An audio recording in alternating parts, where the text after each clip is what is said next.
Alrighty, so Minnesota's going to be taking on the Tennessee Titans, the 2-0 Tennessee Titans, where Minnesota's kind of fallen to 0-2. This has become kind of a must-win kind of game. And offensively, Tennessee, they're 18th in total offense at 365.5 yards per game, 23rd in yards per play at 5.3, 20th in passing yards at 239.0. They're 4th in sacks allowed at 2, and 4th in sack percentage at 2.9%, which is just the basically how many times he's getting sacked to the attempts they have. So 4th in both on that, which is pretty good.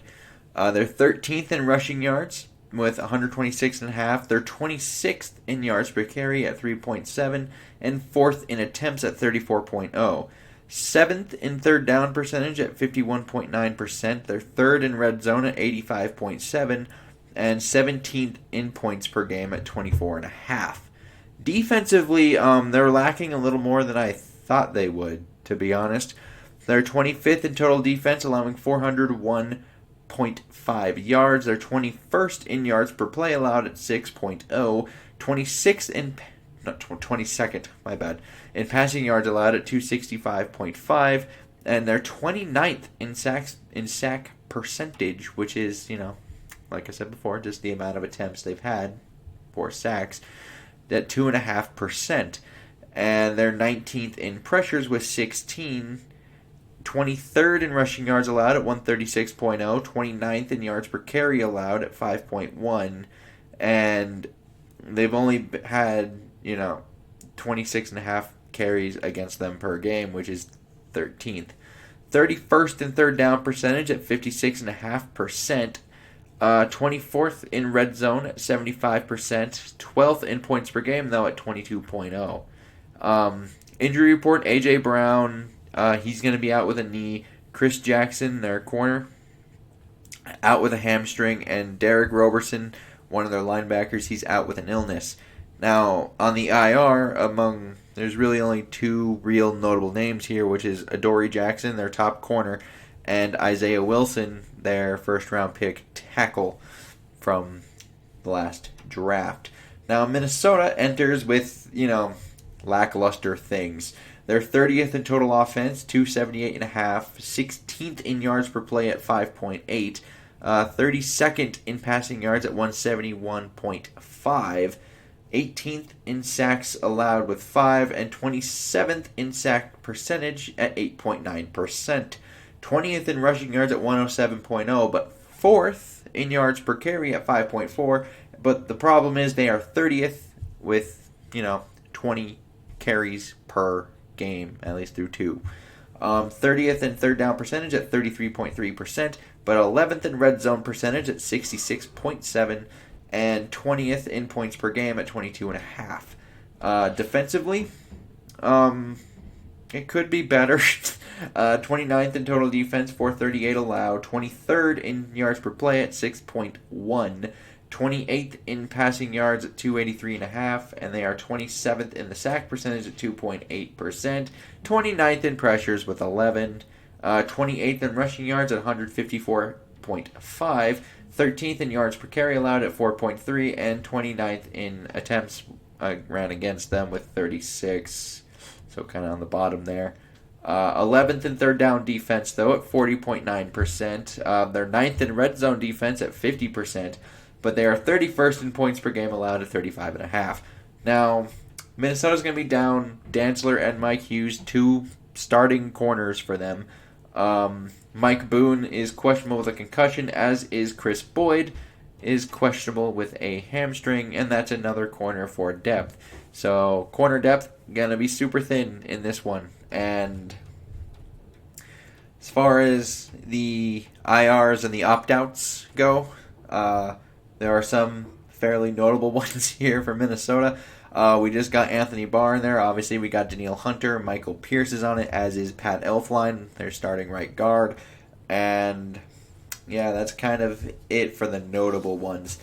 Now, after all that, we kind of get to my notes. So, I know that was a lot. But offensively, I think you need a heavy dose of Dalvin Cook with that 5.1 yards per carry allowed that Tennessee is currently allowing. And I think that may allow us to kind of run our offense a bit because some of this is a little lackluster. I don't know if we can run right at Justin Simmons, the first-round draft pick from not this past draft, but the one before it. He's a very stout lineman. He's very good. So I don't know if you can necessarily run up the middle, but we could see the return of those wide zones, and that would be kind of nice. Maybe test the perimeter a bit, kind of stress the defense horizontally, less than right down the middle. So I'm kind of hoping we see that part of the offense come back. And we may be able to attack Jayon Brown a little in the passing game as long as we can force him to go up the field. Jayon Brown is a middle linebacker for the Titans. He has been targeted 13 times and has allowed 11 completions. That's 84.6%. But as of right now, it's all a lot of underneath stuff, and he is making the tackle because he's only allowed 75 yards, and he's, and Pro Football Reference doesn't have him for a missed tackle yet. But he has allowed 2 scores and 130.3 rating. So I'm kind of thinking this could be a game where we could maybe see the tight ends get involved quite a bit in the passing game, or we're kind of seeing a lot of crossers between Thielen, Jefferson, and Olabisi Johnson, just to stress some of these linebackers a bit, because even though they're making the tackles, they are allowing catches. So something to look for, maybe down the field that. I would like to see some screens this time around in this offense. That was a big thing last year. Hasn't been so far this year. Would like to see those back. You need to keep the offense in rhythm, mainly Kirk Cousins, and screens will do that. And also just more than Thielen. Please, more than Thielen. Other players exist. And just as far as weekly goals for this offense this week, no safety. We don't need to go 3 for 3. That's a problem. No 3 for 3 on the safeties. And 25 or more minutes of time of possession would also be really, really nice. Defensively, so no A.J. Brown means a lot of Corey Davis, Jonnu Smith, and Adam Humphries.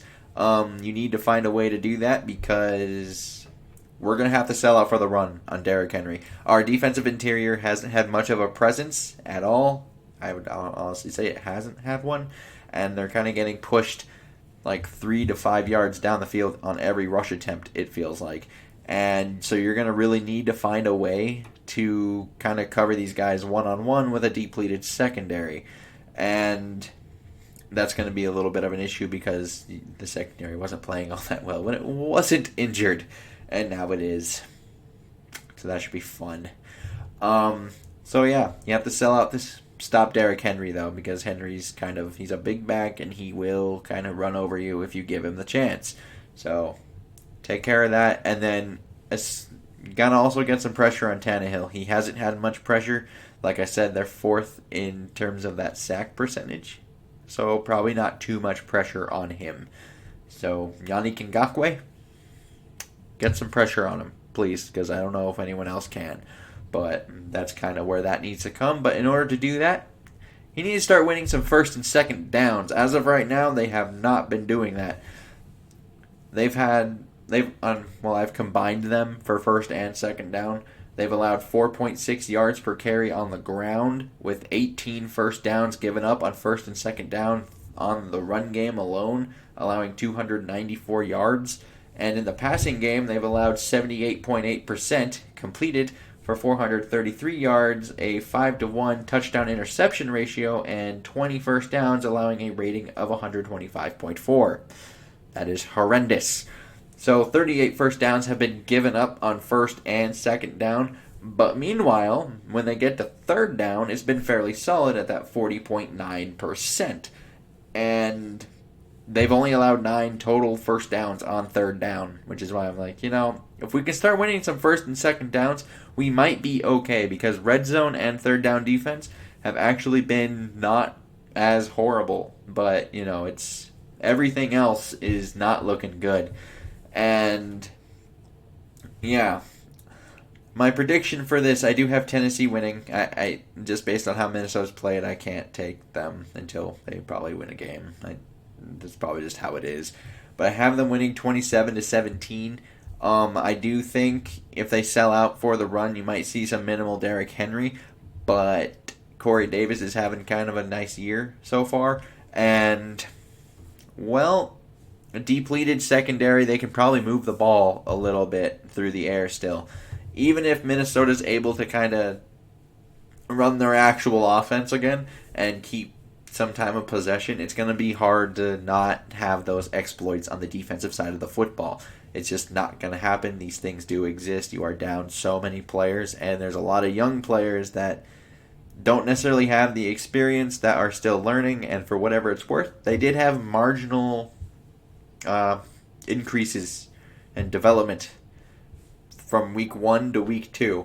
So hoping that stays true, but at the same time they've had some injuries, and it's a little hard to get some development when those players who need the development are on the bench. It's difficult. So, yeah, it's going to be a rough game probably a little bit, but if you can at least run the offense, keep their offense off the field a little bit, get them out of rhythm, you may have a chance in what could be a high-scoring game, potentially, if they actually run their offense. And like I said, if you keep running Dalvin Cook and Alexander Madison against a team that's allowing a little over 5 yards per carry, you might have some success. I'm still thinking you got to stress those edges. I think that's honestly where you got to hit them, because I do not want to test Justin Simmons up the middle with Garrett Bradbury and what looks like Dakota Dozier and Drew Samia. I'm not too confident in that because I know what kind of player Simmons can be, and he is a tank in the middle. Very hard to move. So, gotta stress the edges, get those big boys running. I would like to know your guys' comments down below. Like and subscribing, super helpful. And until next time, I bid y'all adieu.